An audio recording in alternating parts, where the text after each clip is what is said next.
Good morning all of you. बेटा कैसे हो? आशा करती हूँ कि आप घर पर होंगे, सुरक्षित होंगे। ठीक है बच्चों, अब बेटा हमने जो अपना पाठ शुरू किया हुआ है बाजार दर्शन, आज मैं उसके बारे में और आगे की आपको जानकारी दूंगी। चलो बेटा शुरू करते हैं बाजार दर्शन। अब देखिए जो लेखक है वो क्या कहता है कि बाजार के बारे में क्या कहता है। हाँ जी, जादू की जकड़ से बचने का एक सीधा उपाय है। वो कहता है कि जब आप बाजार जाते हो, बाजार में का जो जादू है उसकी वो जो आपको अपनी तरफ आकर्षित करता है, खींचता है, उससे बचने का उपाय क्या है? एक सीधा सा उपाय है, वह यह है कि बाजार जाओ तो खाली मन हो। खाली मन हो तब बाजार मन खाली हो तब बाजार न जाओ। कहते हैं कि लू में जाना हो तो पानी पी कर जाना चाहिए। पानी भीतर हो लूपन व्यर्थ हो जाता है। मन लक्ष्य से भरा हो तो बाजार भी फैला फैला ही रह जाएगा। तब वह घाव बिल्कुल नहीं दे सकेगा, बल्कि कुछ आनंद ही देगा। तब बाजार तुमसे कृतार्थ होगा, क्योंकि तुम कुछ न कुछ सच्चा लाभ उसे दोगे। बाजार की असली कृतार्थता है कि आवश्यकता के समय काम आना। कहने का भाव है कि यदि एक सीधा सा बचने का तरीका क्या है, बाजार जाओ तो खाली मन न हो। मन खाली हो तभी बाजार जाओ, यानी कि जब आप अपने घर से कोई लक्ष्य लेकर चलते हो कि मुझे बाजार जाना है और ये चीजें खरीदनी है।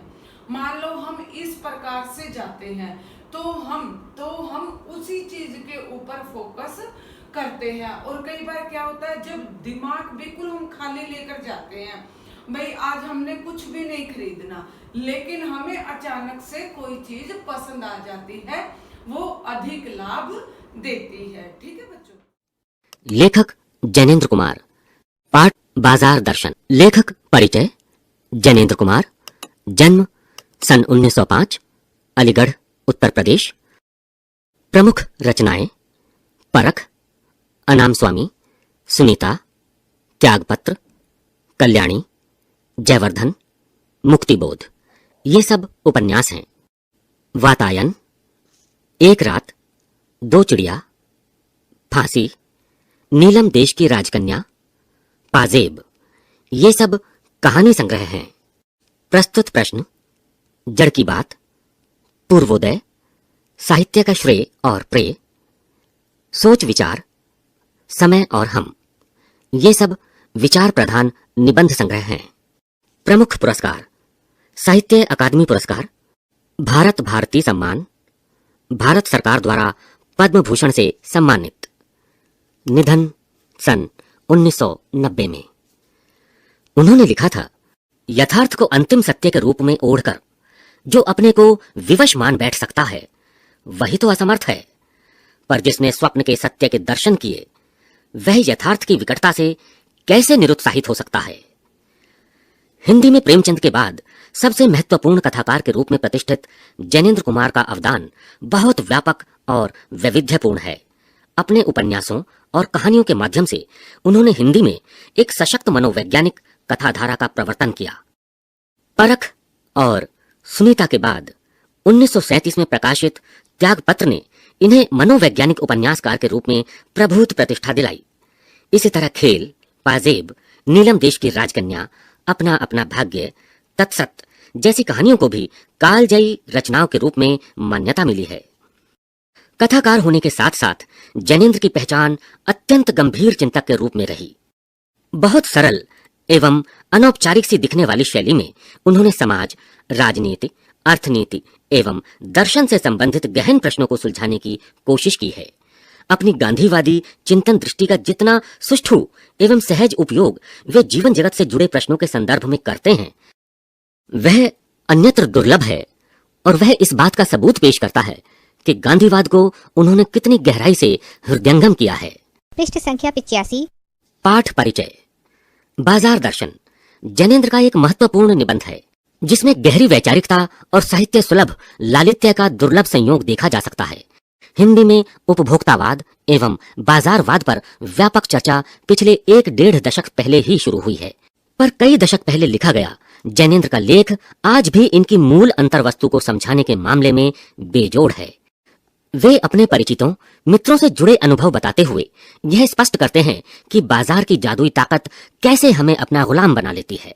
अगर हम अपनी आवश्यकताओं को ठीक ठीक समझकर बाजार का उपयोग करें तो उसका लाभ उठा सकते हैं, लेकिन अगर हम जरूरत को तय कर बाजार में जाने के बजाय उसकी चमक दमक में फंस गए तो वह असंतोष, तृष्णा और ईर्ष्या से घायल कर हमें सदा के लिए बेकार बना सकता है। इस मूल भाव को जैनेन्द्र कुमार ने भांति भांति से समझाने की कोशिश की है, कहीं दार्शनिक अंदाज में तो कहीं किस्सा गो की तरह। इसी क्रम में केवल बाजार का पोषण करने वाले अर्थशास्त्र को उन्होंने अनीति शास्त्र बताया है। पृष्ठ संख्या 86। बाजार दर्शन। मित्र बाजार गए तो थे कोई एक मामूली चीज लेने, पर लौटे तो एकदम बहुत से बंडल पास थे। मैंने कहा, यह क्या? बोले, यह जो साथ थीं, उनका आशय था कि यह पत्नी की महिमा है। उस महिमा का मैं कायल हूं। आदिकाल से इस विषय में पति से पत्नी की ही प्रमुखता प्रमाणित है, और यह व्यक्तित्व का प्रश्न नहीं, स्त्रीत्व का प्रश्न है। स्त्री माया न जोड़े तो क्या मैं जोड़ूं? फिर भी सच सच है, और वह यह कि इस बात में पत्नी की ओट ली जाती है। मूल में एक और तत्व की महिमा सविशेष है। वह तत्व है मनी बैग, अर्थात पैसे की गर्मी या एनर्जी। पैसा पावर है, पर उसके सबूत में आसपास माल टाल न जमा हो तो क्या वह खाक पावर है? पैसे को देखने के लिए बैंक हिसाब देखिए, पर माल असबाब मकान कोठी तो अनदेखे भी दिखते हैं। पैसे की उस परचेजिंग पावर के प्रयोग में ही पावर का रस है। लेकिन नहीं, लोग संयमी भी होते हैं। वे फिजूल सामान को फिजूल समझते हैं। वे पैसा बहाते नहीं हैं और बुद्धिमान होते हैं। बुद्धि और संयम पूर्वक वह पैसे को जोड़ते जाते हैं। वह पैसे की पावर को इतना निश्चय समझते हैं कि उसके प्रयोग की परीक्षा उन्हें दरकार नहीं है। बस खुद पैसे के जुड़ा होने पर उनका मन गर्व से भरा फूला रहता है। मैंने कहा, यह कितना सामान ले आए? मित्र ने सामने मनी बैग फैला दिया। कहा, यह देखिए, सब उड़ गया। अब जो रेल टिकट के लिए भी बचा हो। मैंने तब तय माना कि और पैसा होता और सामान आता। वह सामान जरूरत की तरफ देखकर नहीं आया, अपनी परचेजिंग पावर के अनुपात में आया है। लेकिन ठहरिए, इस सिलसिले में एक और भी महत्व का तत्व है जिसे नहीं भूलना चाहिए। उसका भी इस कर्तव्य में बहुत कुछ हाथ है। वह महत्व है बाजार। मैंने कहा, यह इतना कुछ नाहक ले आए? पृष्ठ संख्या 87। मित्र बोले, कुछ ना पूछो। बाजार है कि शैतान का जाल है। ऐसा सजा सजा कर माल रखते हैं कि बेहया ही हो जो न फंसे। मैंने मन में कहा, ठीक, बाजार आमंत्रित करता है कि आओ, मुझे लूटो और लूटो, सब भूल जाओ। मुझे देखो, मेरा रूप और किसके लिए है? मैं तुम्हारे लिए हूँ। नहीं कुछ चाहते हो तो भी देखने में क्या हर्ज है? अजी आओ भी। इस आमंत्रण में यह खूबी है कि आग्रह नहीं है, आग्रह तिरस्कार जगाता है। लेकिन ऊंचे बाजार का आमंत्रण मूक होता है और उससे चाह जगती है। चाह मतलब अभाव। चौक बाजार में खड़े होकर आदमी को लगने लगता है कि उसके अपने पास काफी नहीं है, और चाहिए और चाहिए। मेरे यहाँ कितना परिमित है और यहाँ कितना अतुलित है। ओह, कोई अपने को न जाने तो बाजार का यह चौक उसे कामना से विकल बना छोड़े। विकल क्यों? पागल, असंतोष, तृष्णा और ईर्ष्या से घायल कर मनुष्य को सदा के लिए यह बेकार बना डाल सकता है। एक और मित्र की बात है, यह दोपहर के पहले के गए गए बाजार से कहीं शाम को वापस आए तो खाली हाथ। पृष्ठ संख्या 88। मैंने पूछा, कहाँ रहे? बोले, बाजार देखते रहे। मैंने कहा, बाजार को देखते क्या रहे? बोले, क्यों बाजार? तब मैंने कहा, लाए तो कुछ नहीं। बोले, हाँ, पर यह समझ न आता था कि न लूं तो क्या, सभी कुछ तो लेने को जी होता था। कुछ लेने का मतलब था शेष सब कुछ को छोड़ देना, पर मैं कुछ भी नहीं छोड़ना चाहता था, इससे मैं कुछ भी नहीं ले सका। मैंने कहा, खूब, पर मित्र की बात ठीक थी। अगर ठीक पता नहीं है कि क्या चाहते हो तो सब ओर की चाह तुम्हें घेर लेगी और तब परिणाम त्रास ही होगा, गति नहीं होगी, न कर्म। बाजार में एक जादू है। वह जादू आंख की राह काम करता है। वह रूप का जादू है। पर जैसे चुंबक का जादू लोहे पर ही चलता है, वैसे ही इस जादू की भी मर्यादा है। जेब भरी हो और मन खाली हो, ऐसी हालत में जादू का असर खूब होता है। जेब खाली पर मन भरा ना हो तो भी जादू चल जाएगा। मन खाली है तो बाजार की अनेकानेक चीजों का निमंत्रण उस तक पहुंच जाएगा। कहीं हुई उस वक्त जेब भरी, तब तो फिर वह मन किसकी मानने वाला है। मालूम होता है यह भी लूं वह भी लूं, सभी सामान जरूरी और आराम को बढ़ाने वाला मालूम होता है। पर यह सब जादू का असर है।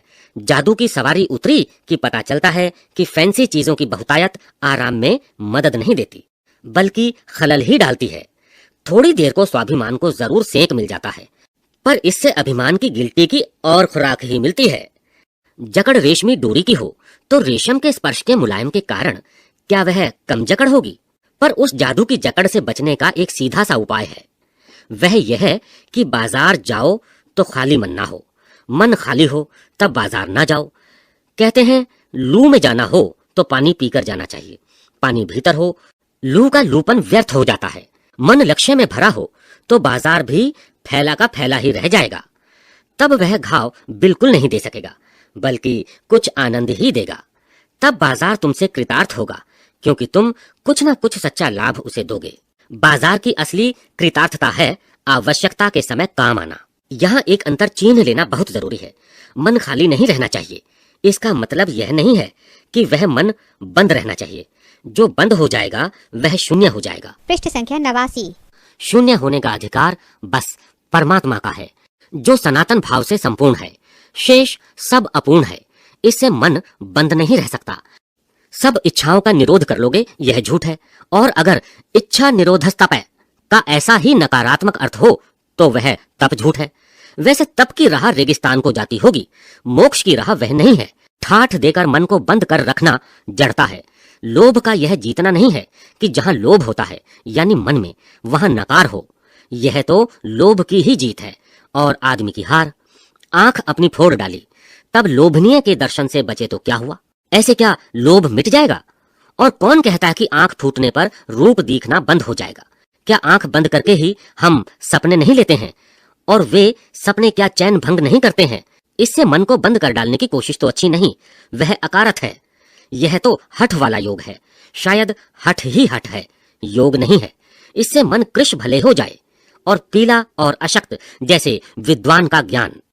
वह मुक्त ऐसे नहीं होता। इससे वह व्यापक की जगह संकीर्ण और विराट की जगह क्षुद्र होता है। इसलिए उसका रोम रोम मूंद कर बंद तो मन को करना नहीं चाहिए। वह मन पूर्ण कब है? हम में पूर्णता होती तो परमात्मा से अभिन्न हम महाशून्य ही ना होते। अपूर्ण है, इसी से हम हैं। सच्चा ज्ञान सदा इसी अपूर्णता के बोध को हम में गहरा करता है। सच्चा कर्म सदा इस अपूर्णता की स्वीकृति के साथ होता है। अतः उपाय कोई वही हो सकता है जो बलात् मन को रोकने को न कहे, जो मन को भी इसलिए सुने क्योंकि वह अप्रयोजनीय रूप में हमें नहीं प्राप्त हुआ है। हाँ, मन मानेपन की छूट मन को ना हो, क्योंकि वह अखिल का अंग है, खुद कुल नहीं है। पड़ोस में एक महानुभाव रहते हैं जिनको लोग भगत जी कहते हैं। चूरन बेचते हैं। यह काम करते जाने उन्हें कितने बरस हो गए हैं, लेकिन किसी एक भी दिन चूरन से उन्होंने 6 आने पैसे से ज्यादा नहीं कमाए।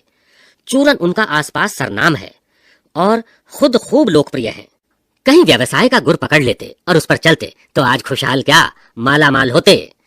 क्या कुछ उनके पास ना होता। इधर 10 वर्षों से मैं देख रहा हूँ, उनका चूरन हाथों हाथ बिक जाता है, पर वह न उसे थोक देते हैं न व्यापारियों को बेचते हैं। पेशगी ऑर्डर कोई नहीं लेते। बंधे वक्त पर अपनी चूरन की पेटी लेकर घर से बाहर हुए नहीं कि देखते देखते 6 आने की कमाई उनकी हो जाती है। लोग उनका चूरन लेने को उत्सुक जो रहते हैं। चूरन से भी अधिक शायद वह भगत जी के प्रति अपनी सद्भावना का दे देने को उत्सुक रहते हैं। पर 6 आने पूरे हुए नहीं कि भगत जी बाकी चूरन बालकों को मुफ्त बांट देते हैं। कभी ऐसा नहीं हुआ कि कोई उन्हें 25वां पैसा भी दे सके। कभी चूरन में लापरवाही नहीं हुई है और कभी रोग होता भी मैंने उन्हें नहीं देखा है। पृष्ठ संख्या 90। और तो नहीं, लेकिन इतना मुझे निश्चय मालूम होता है कि इन चूरन वाले भगत जी पर बाजार का जादू नहीं चल सकता। कहीं आप भूल न कर बैठिएगा, इन पंक्तियों को लिखने वाला मैं चूरन नहीं बेचता हूं।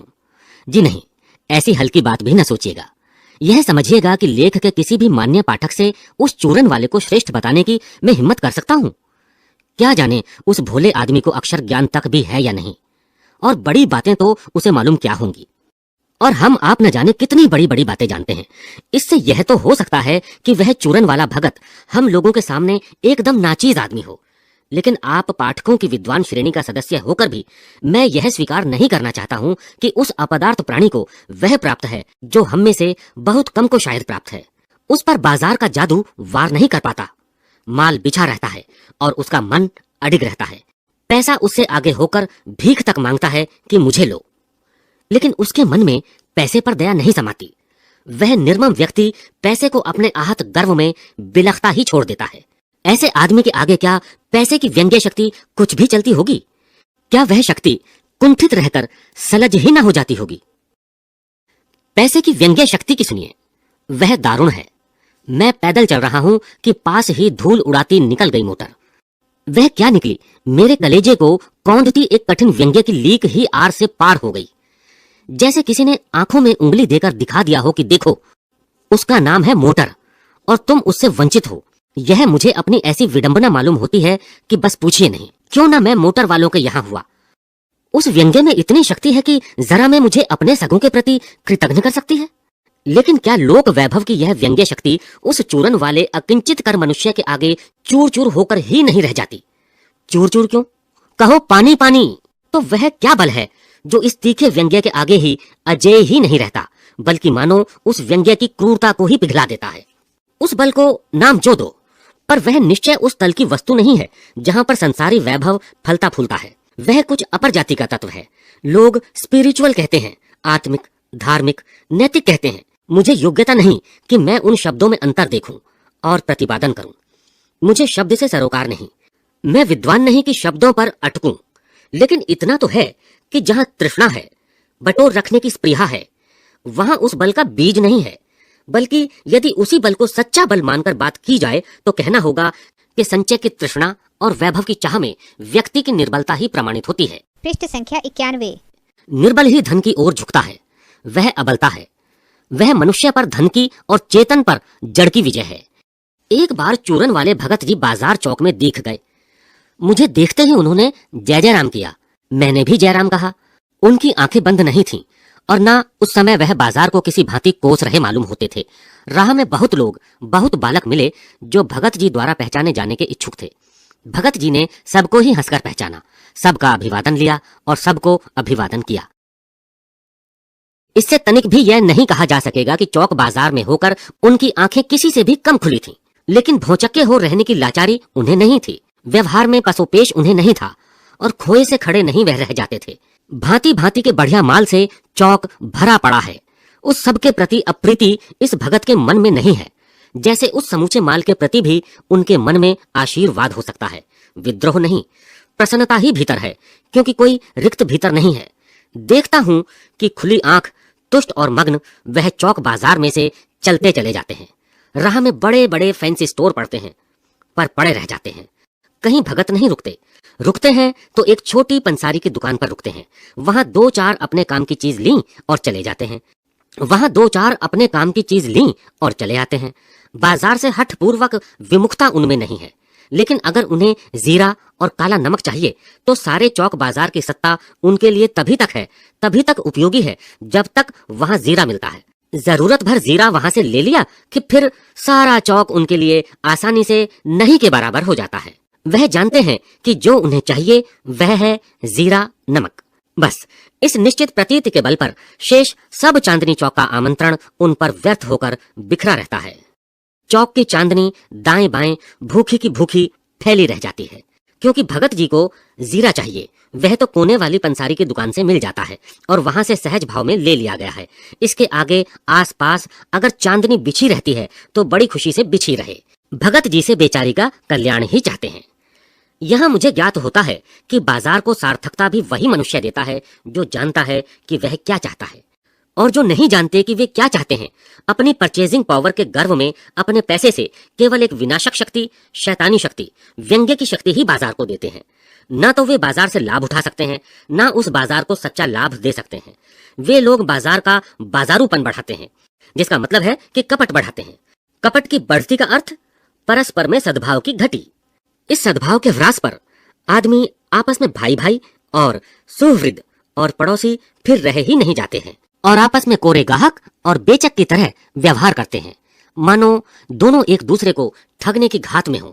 एक की हानि में दूसरे का अपना लाभ दिखता हो, और यह बाजार का बल्कि इतिहास का सत्य माना जाता है। ऐसे बाजार को बीच में लेकर लोगों में आवश्यकताओं का आदान प्रदान नहीं होता, बल्कि शोषण होने लगता है। तब कपट सफल होता है, निष्कपट शिकार होता है। ऐसे बाजार मानवता के लिए विडंबना है। जो ऐसे बाजार का पोषण करता है, जो उसका शास्त्र बना हुआ है, वह अर्थशास्त्र सरासर औंधा है, वह मायावी शास्त्र है, वह अर्थशास्त्र अनीति शास्त्र है। पृष्ठ संख्या 96। शब्द छवि। परचेजिंग पावर यानी खरीदने की शक्ति। असबाब अर्थात सामान। दरकार यानी जरूरत। परिमित यानी सीमित। अतुलित यानी जिसकी तुलना न की जा सके। पेशगी यानी अग्रिम राशि। नाचीज अर्थात महत्वहीन। अपदार्थ यानी जिसका अस्तित्व ना हो। दारूण यानी भयंकर। अकिंचितकर अर्थात अर्थहीन। स्पृहा यानी इच्छा। पसोपेश। मैंने आपको इस पाठ के बारे में बताया और साथ में बेटा आपको एक वीडियो भी दिखाई, और बेटा उसमें अंत में क्या जाना हमने, मानो दोनों एक दूसरे को ठगने की घात लगाए बैठे हो। एक ही हानि में दूसरे का अपना लाभ दिखता है। यानी कि बाजार में क्या होता है कि एक का तो लाभ दिखता है, दूसरे की हानि दिखती है। कहने का भाव क्या है कि ऐसा प्रतीत होता है कि कोई किसी एक का लाभ हो रहा है और दूसरे की हानि हो रही है। और यह बाजार का बल्कि इतिहास का सत्य माना जाता है कि ऐसा बाजार जो बीच में लेकर लोगों को आवश्यकताओं का आदान प्रदान नहीं होता बल्कि शोषण होने लगता है, तब कपट सफल हो जाता है, निष्कपट शिकार हो जाता है। ऐसे बाजार मानवता के लिए विडंबना है, और जो ऐसे बाजार का पोषण करता है, जो उसका शास्त्र बना हुआ है, वह अर्थशास्त्र सरासर औंधा है, वह मायावी शास्त्र है, वह अर्थशास्त्र अनीति शास्त्र है। ठीक है बच्चों, बेटा आज ये आपका पूरा चैप्टर कंप्लीट हो गया है। आशा करती हूँ कि आपको सब समझ आ गया। धन्यवाद।